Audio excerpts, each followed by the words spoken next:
დიდი რამე უნდა გთხოვოთ, ხასიათეს მიუთხოვია. შეურაცხყოფისთვის რაც მოგვაგონეს ჩვენ. რომ ჩვენ სახლში შემოვიდნენ და ოჯახის წევრები რომ დაგვიხოცეს და ძმები რომ მოგვიყვეს.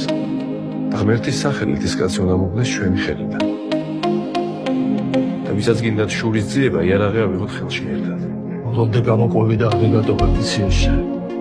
ჩემი სიცოცხლე თქვენია. ჩემიც. შენ იბრძვი შენი ძმისთვის სისხლის ბოლო წვეთამდე.